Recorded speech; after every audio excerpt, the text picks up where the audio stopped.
사부 예배에 나오신 우리 모든 청년들과 또 우리 모든 성도들을 주님의 이름으로 축복합니다.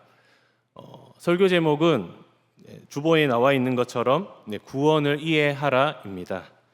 함께 말씀을 나누면서 하나님의 구원이 왜 의로운지를 함께 나누고자 합니다. 하나님은 의로우십니다. 믿으십니까? 하나님의 구원도 의로우십니다. 동의하십니까?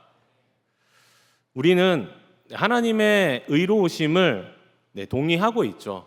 믿고 있습니다. 아마도 반대하는 사람보다 하나님은 의롭다고 찬송하고 고백하고 찬양하는 청년들, 성도들이 이 예배당에 더 많지 않을까 생각합니다.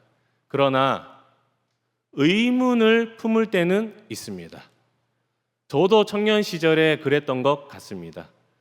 초신자 시절에 저도 그랬던 것 같습니다.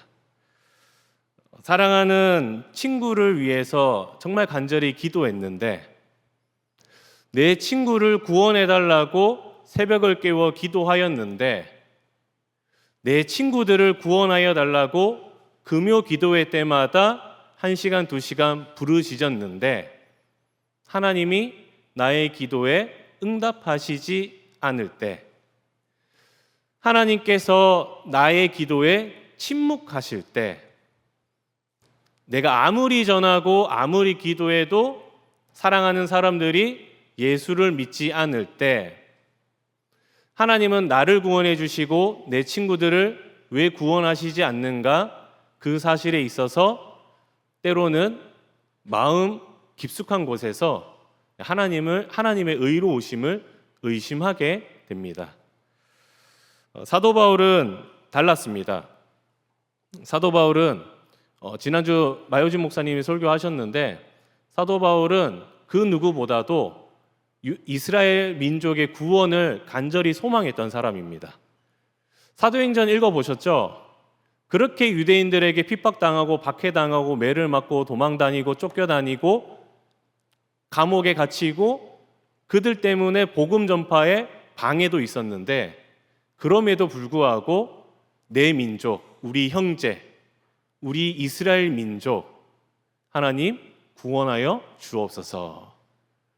차라리 내가 그리스도에게서 끊어질지라도 차라리 내가 지옥으로 떨어질지라도 이 이스라엘 민족을 하나님 구원하여 주옵소서.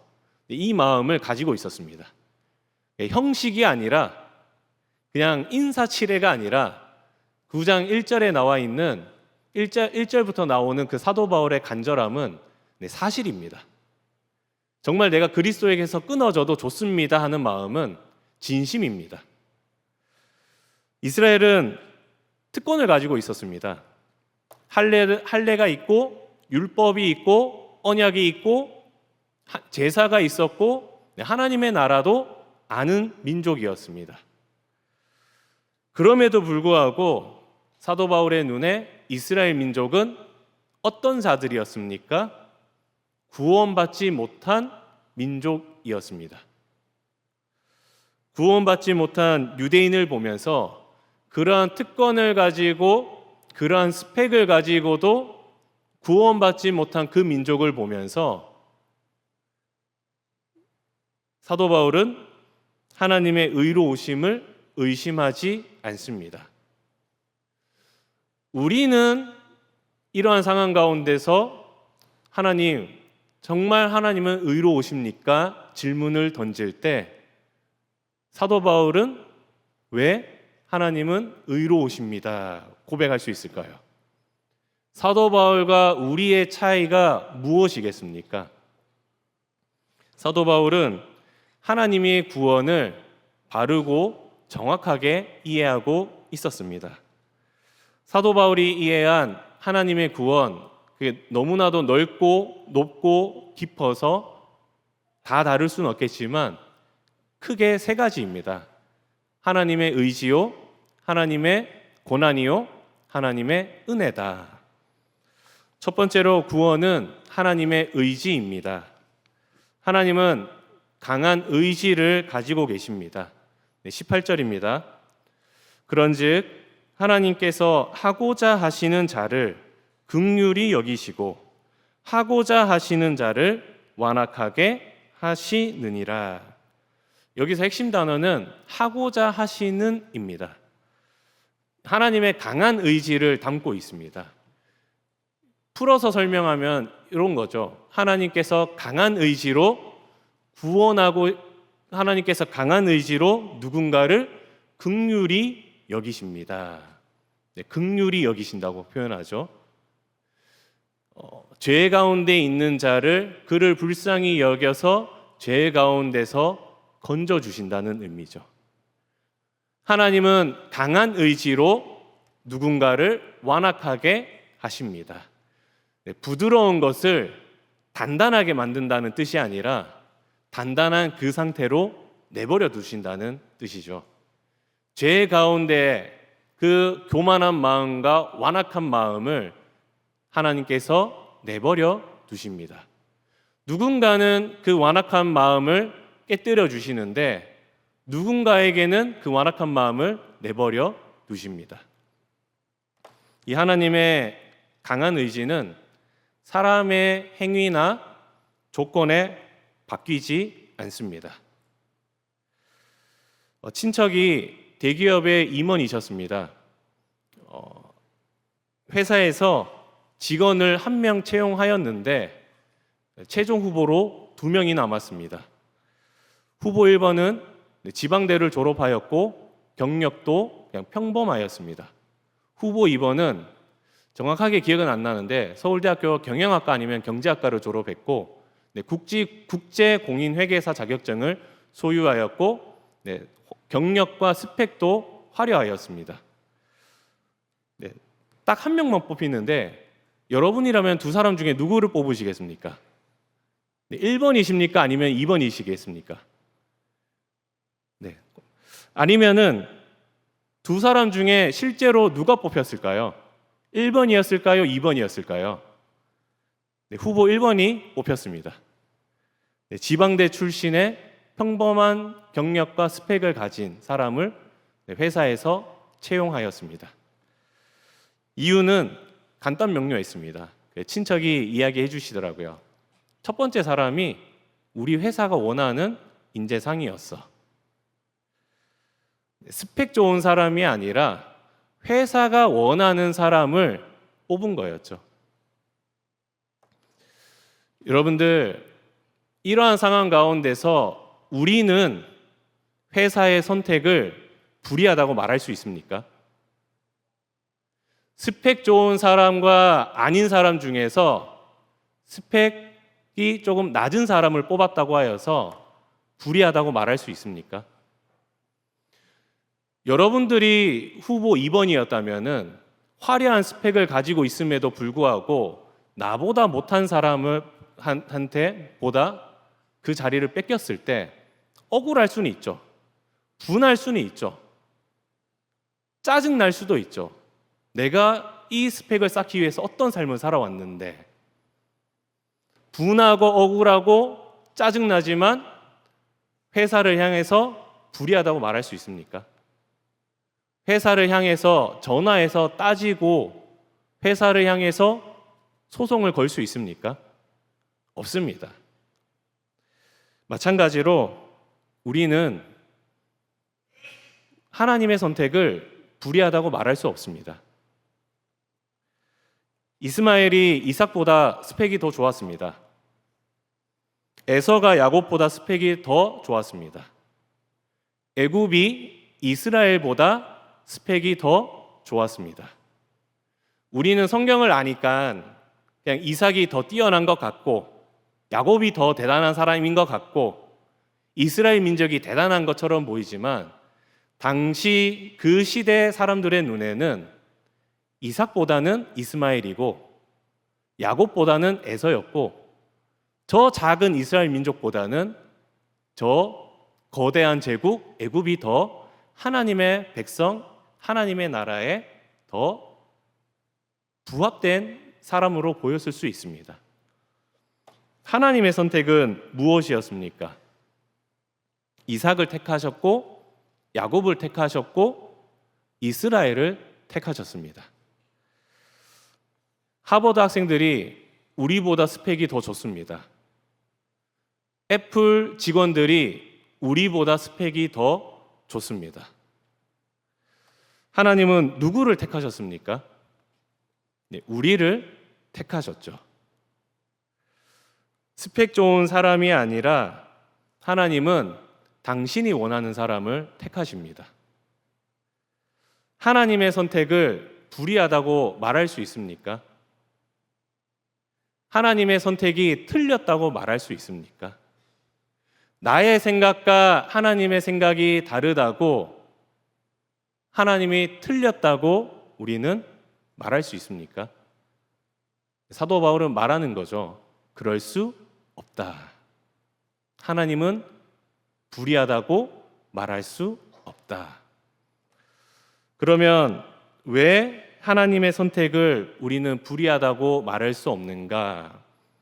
사도 바울이 대답합니다. 두 번째로 구원은 하나님의 권한입니다. 하나님은 권한을 가지고 계십니다. 21절입니다. 토기장이가 진흙 한 덩이로 하나는 귀히 쓸 그릇을 하나는 천히 쓸 그릇을 만들 권한이 없느냐. 여기서 권한은 자신의 소유물을 자기 목적에 따라서 자유롭고 마음대로 사용할 수 있는 권리입니다. 예를 들어서 스마트폰 액정이 깨졌습니다. 수리비가 50만 원입니다. 여러분은 어떻게 하시겠습니까? 1번 수리해서 고친다. 2번 버리고 새로 구매한다. 1번이십니까? 아니면은 2번이십니까? 예를 들어 50만을 들여서 그 액정을 수리하여서 고쳤습니다. 친구가 옆에서 꾸짖으면서 책망합니다. 어이구 바보야. 그 돈 주고 액정을 고쳐서 써? 너 벌써 핸드폰 4년 썼잖아. 차라리 버리고 새로 사지 그 돈으로. 스마트폰을 망가진 폰을 버리고 200만 원을 들여서 신제품을 구매하였습니다. 옆에 있는 친구가 또 꾸짖으면서 책망합니다. 찬이야, 그걸 버리고 200만 원 주고 새로 샀어? 너 어차피 전화 문자밖에 안 하잖아. 그런데 그걸 또 새로 샀어? 어이구, 차라리 50만 원 주고 고쳐서 사용하는 게 낫지. 어휴, 이 답답하. 여러분들이 이런 소리를 계속해서 듣고 뭔가 꾸짖고 책망당한다면은 뭐라고 대답하시겠습니까? 조금씩은 다르시겠지만 결국은 근본적인 대답은 이거겠죠. 내 마음이야. 간섭하지 마. 내 건데 내 마음대로 하는 건데 왜 그래? 토기장이도 권한을 가지고 있었다고 말하죠. 진흙을 가지고 백화점용 그릇을 만들 수도 있고 다이소용 그릇을 만들 수 있습니다. 그것을 가지고 이 토기장이의 권한을 누구도 간섭할 수 없고 따질 수 없고 책망할 수 없습니다. 차라리 그 모든 진흙을 가지고 다 백화점용 그릇을 만들지. 왜 그렇게 하셨습니까? 물어볼 수는 있지만 책임을 물을 수는 없는 거죠. 이 비유에서 토기장이는 누구를 가리키나요? 하나님을 가리킵니다. 그릇은 누구를 가리키나요? 모든 사람을 가리킵니다. 그렇다면 사도 바울은 무엇을 말하고 싶은 건가요? 하나님은 누구이신가? 하나님은 오늘 찬양, 우리 임마누엘 찬양이 불렀지만 하나님은 왕이시다. 하나님은 창조주이시다. 하나님은 모든 사람의 주인이시다. 모든 사람은 하나님의 백성이고 하나님의 피조물이고 하나님의 소유이다. 하나님의 위치와 우리의 위치를 알려주죠. 하나님의 관계와 모든 사람의 관계를 설정하여서 가르쳐 주죠. 하나님의 신분과 우리의 신분을 사람들에게 성경을 통하여서 분명히 제시하는 거죠. 하나님과 우리가 동등한 선상에 있는 것이 아니라 하나님은 위에 계시고 우리는 아래에 있다라는 것. 그러므로 하나님은 어떤 권한을 가지고 계십니까? 우리를 구원할 권한을 가지고 계십니다. 동시에 우리를 심판할 수 있는 권한도 가지고 계십니다. 우리는 물을 수 있습니다. 모든 사람을 죄에서 구원하여 주시면 안 되시나요? 하나님은 모든 사람을 구원하실 수도 있습니다. 하나님은 모든 사람들을 죄 가운데 심판하실 수도 있습니다. 그 가운데서 하나님이 긍휼을 베풀어 주시는 거죠. 누군가를 긍휼히 여겨 주셔서 죄 가운데서 구원하여 주십니다. 하나님의 목적이 있습니다. 우리를 통하여서 구원받은 백성들을 통하여서 하나님의 구원을 보여주고 싶은 거죠. 나는 이 땅의 구원주다. 하나님은 우리를 죄 가운데 내버려 두십니다. 하나님의 목적이 있습니다. 우리를 통하여서 하나님의 심판을 보여주시는 거죠. 나는 이 땅을 심판할 수 있는 권한도 가지고 있는 자다. 악한 자들을 통하여서도 하나님은 자신의 선하심을 보여줄 수 있으십니다. 8장에 나오는 제가 원래 이거 암송하고 있었는데 갑자기 기억이 안 나네요. 합력하여 선을 이루신다는 의미가 그것입니다. 아무리 악한 상황 가운데서도, 아무리 악인들이 바글바글한 상황 가운데서도 하나님은 누군가를 건져내시고 그를 통하여 구원을 보여주시고 악한 자들을 심판을 통하여서 하나님의 의로우심을 보여주신다. 이거는 하나님이 가지고 있는 권한이고 하나님의 권리입니다. 우리가 그렇게 따질 수 있습니다. 하나님, 다 구원해 주시면 안 되나요? 하나님, 이 땅에 있는 모든 사람 구원해 주시면 안 되나요? 하나님, 그럴 능력 가지고 계시잖아요. 하나님이 대답하시겠죠. 어떻게 대답하시겠습니까? 우리랑 비슷하게 대답하시겠죠. 내 마음이야. 그거는 내 권한이고 내 권리야. 너희가 간섭할 수 있는 영역이 아니야. 여러분, 우리는 동의하지 않을 수 있습니다. 몇 년 동안 품고 있던 이 질문과 의문이 이 짧은 설교를 통하여서 완전히 해소되거나 이해되지 않을 수 있습니다. 그렇다면 하나님의 선택을 이해하기 전에 하나님과 나의 관계를 먼저 이해하셔야 됩니다. 하나님은 창조주이시고 우리는 피조물입니다. 하나님은 주인이시고 우리는 하나님의 소유입니다. 우리가 알고 있는 이 사실, 머리로 이해하고 있는 이 사실, 그리고 이 관계가 어떤 의미를 가지고 있는지 이것을 먼저 이해하시고 깨달으시고 동의하셔야 됩니다. 그래야지 하나님의 구원은 하나님의 고난이요 하나님의 권리이군요. 이게 깨달아지고 동의됩니다. 하나님의 관계와 우리의 관계, 구원은 참으로 하나님의 권리이고 고난이군요. 이 사실을 깨달아질 때 하나님의 구원이 은혜로 보이기 시작합니다. 세 번째로 구원은 하나님의 은혜입니다. 30절과 31절입니다. 그런즉 우리가 무슨 말을 하리요? 의를 따르지 아니한 이방인들이 의를 얻었으니 곧 믿음에서 난 의요. 의의 법을 따라간 이스라엘은 불법에 이르지 못하였으니. 네, 핵심 단어는 따르다입니다. 네, 목표를 향한 전력 질주입니다. 올림픽에서 100m 달리기 선수들이 결승선을 향하여서 숨도 쉬지 않고 뒤도 돌아보지 않고 그 결승선을 향해서 힘껏 달려갑니다. 자신의 모든 것을 쏟아부어서 어떤 이들은 결승선에 도착하였을 때 지쳐서 쓰러지게 되죠. 고작 100m밖에 안 되는데.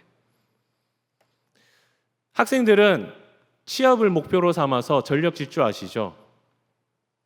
학점 관리하고 영어 점수, 봉사활동, 그리고 각종 자격증을 준비하시죠. 이력서와 자기소개서를 채울 수 있는 내용들을 준비하고 계시죠. 유대인들도 그러하였습니다. 목표를 향해서 전력 질주하는 사람들이었습니다. 달리기 선수의 목표가 금메달이었고, 고등학생들의 목표가 대학 입시가 되고, 대학생들의 목표가 취업이 되는 것처럼 유대인들의 목표는 무엇이었겠습니까? 하나님의 의였습니다. 여러분들, 우리는 성경에서 약간 유대인들 생각하면 부정적으로 많이 보시죠. 네, 부정적으로 보시면 됩니다.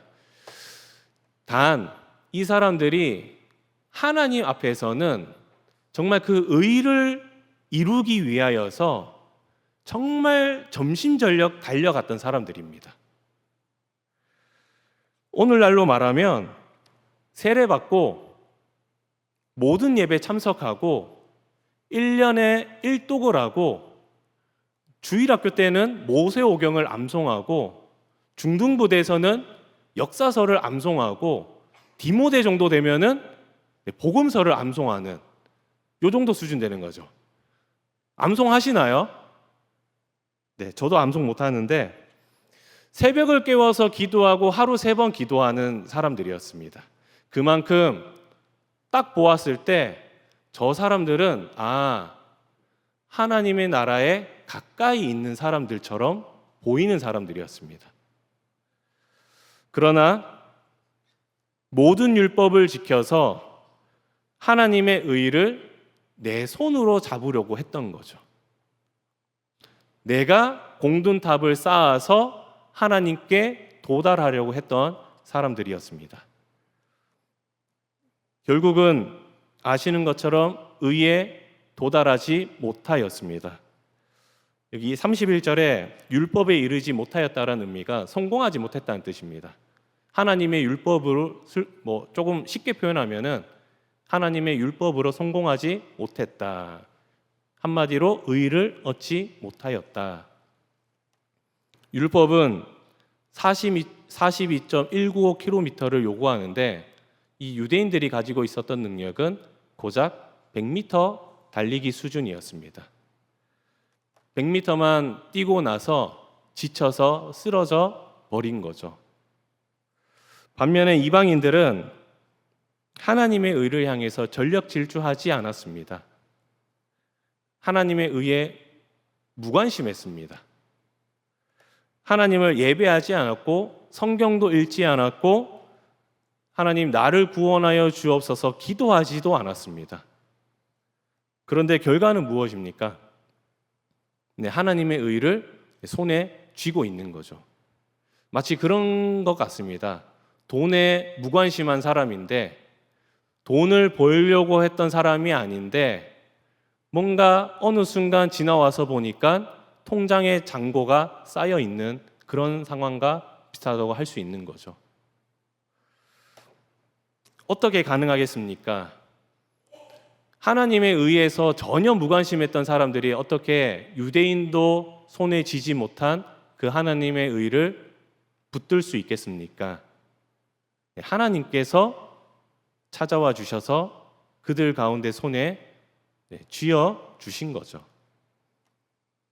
하나님의 자녀로 삼아 주신 거죠. 유대인들은 달려갔지만 유대인들은 달려갔지만 이방인들에게는 하나님이 다가와 주셔서 이들의 손을 붙잡아 주신 거죠. 유대인은 실패했고 이방인은 성공했습니다. 모순적이고 역설적인 상황이죠. 이 대조는 하나님의 은혜를 강조하고 있습니다.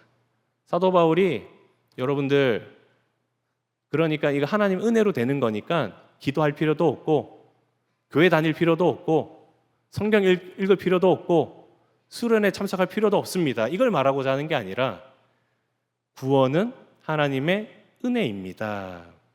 이거를 가르치고 싶은 거죠. 하나님의 의는 선물입니다. 하나님께서 우리 손에 쥐어주시는 겁니다. 우리의 노력과 열심으로 쟁취하는 것이 아닙니다.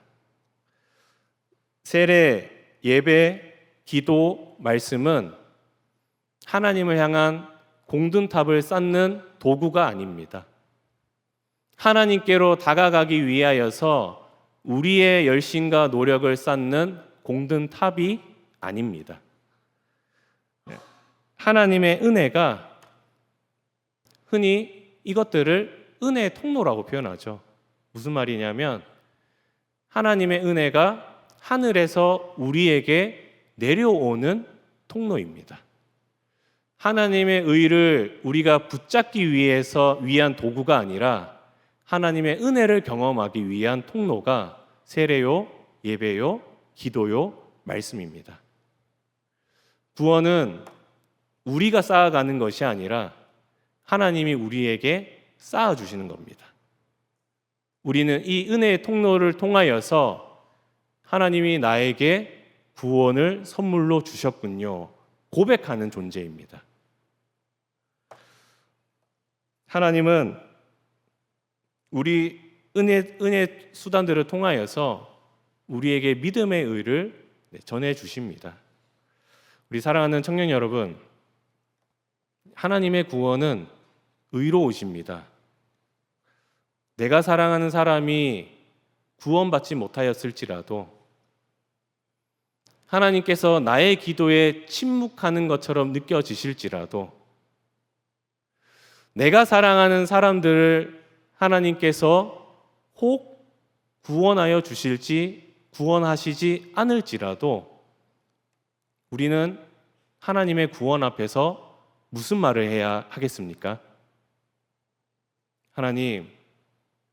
하나님께 솔직히 화도 나고 하나님의 선택이 원망스럽기도 하고 하나님께 짜증도 나지만 그래도 하나님의 구원은 의로우십니다. 이 입술의 고백이 우리 모두의 가운데 나올 수 있어야 합니다. 하나님의 의지, 하나님의 권한, 하나님의 은혜 이 세 가지를 이해하고 그리고 기억하고 붙드시기 바랍니다. 그러면은 사도 바울이 이스라엘 민족을 향하여서 그들의 구원을 위하여서 간절히 기도하였던 것처럼 하나님 우리 가족을 위해서 교회를 위해서 공동체를 위해서 내 사랑하는 친구들을 위해서 더 하나님의 은혜를 더 하나님의 구원을 붙들고 매달리고 부르짖고 간구하게 될 줄 믿습니다. 그러므로 하나님의 구원이 그 은혜임을 기억하시면서 하나님의 선택은 은혜이심을 기억하면서 그 은혜를 나에게 베풀어 주신 은혜를 우리에게 베풀어 주옵소서 기도하고 간구하고 또 하나님을 찬송하는 우리 주의 청년들 되시기를 축복합니다. 기도하겠습니다.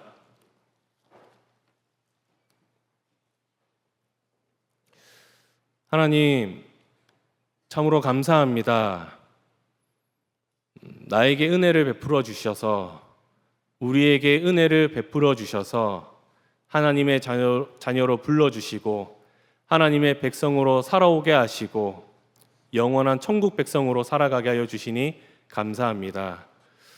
하나님의 구원을 더 알아가는 우리가 되게 하여 주옵소서. 하나님의 선택은 의로우시며 하나님의 강한 의지는 의로우시며 하나님의 구원의 은혜는 의로우심을 우리가 이해하고 깨닫고 기억하고 고백하는 주의 청년들이 되게 하여 주옵소서. 눈에 보이는 아픔과 또한 어려운 가운데서도 하나님의 은혜를 기억하고 사모하면서 사도 바울이 하나님께 간절히 매달렸던 것처럼 우리도 하나님께 더 간절히 매달릴 수 있는 마음도 허락하여 주옵소서. 이 자리에 사랑하는 가족을 위해서, 사랑하는 친구들을 위해서, 사랑하는 이들을 위해서 기도하는 우리 성도들이 있습니다. 하나님께서 들으시고 응답하여 주셔서 우리에게 경험한 그 구원의 은혜를 그들을 위해서 우리가 사랑하는 사람들에게도 베풀어 주옵소서. 그러므로 우리 사랑하는 청년들과 사랑하는 모든 성도들이 하나님을 기뻐하고 더욱 하나님을 찬양하고 더욱 하나님을 찬송하는 삶을 살아가게 하여 주옵소서. 감사드리며 우리 주 예수 그리스도의 이름으로 기도합니다. 아멘.